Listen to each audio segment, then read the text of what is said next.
একদিন আগে মণিপুরের বিজেপির এক নেতার বাড়িতে আগুন দেওয়া হয়। এরপর পাঞ্জাবের বিজেপির এক সিনিয়র নেতার বাসভবনের বাইরে গ্রেনেড হামলার ঘটনা ঘটেছে। গভীর রাতে এই হামলার ঘটনা ঘটে। বিস্ফোরণের এই ঘটনার পর ফরেন্সিক বিশেষজ্ঞ দলের পাশাপাশি পৌঁছেছে তদন্তকারী দলও। পাঞ্জাবের জলন্ধরে বিজেপি নেতা মনোরঞ্জ কালিয়ার বাসভবনের বাইরে গ্রেনেড হামলার ঘটনা ঘটেছে। সোমবার গভীর রাতে ওই বিস্ফোরণের খবর পাওয়া গেছে। বিস্ফোরণের পরেই চাঞ্চল্য ছড়িয়ে পড়েছে ওই এলাকায়। কে বা কারা ওই হামলা চালালো জানতে শুরু হয়েছে তদন্ত।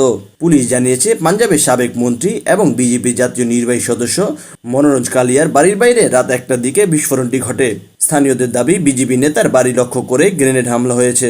তদন্তে নেমে এলাকার সিসিটিভি ফুটেজ খতিয়ে দেখতে শুরু করেছে পুলিশ। ঘটনার সত্যতা নিশ্চিত করেছেন জলন্ধরের deputy police commissioner Manpreet Singh. তবে পুলিশের পক্ষ থেকে জানানো হয়েছে, এটি গ্রেনেড হামলা নাকি অন্য কিছু তা এখনই বলা যাচ্ছে না। বিজেপি নেতা মনোরঞ্জ কালিয়া সংবাদ সংস্থাকে জানান, রাত 1টার দিকে হঠাৎ বিকট শব্দের বিস্ফোরণ হয়। তখন আমি ঘুমাচ্ছিলাম। প্রথমে ভাবলাম হয়তো বজ্রপাতের শব্দ। পরে আমাকে জানানো হলো বাড়ির বাইরে একটি বিস্ফোরণ হয়েছে। পুলিশ তদন্ত শুরু করেছে। ফরেন্সিক বিশেষজ্ঞরাও এসেছেন। রাজ্যে আম আদমি পার্টি ক্ষমতায় রয়েছে। আইন শৃঙ্খলা বাহিনীর ভূমিকা নিয়ে ক্ষোভ বিজেপি নেতাদের।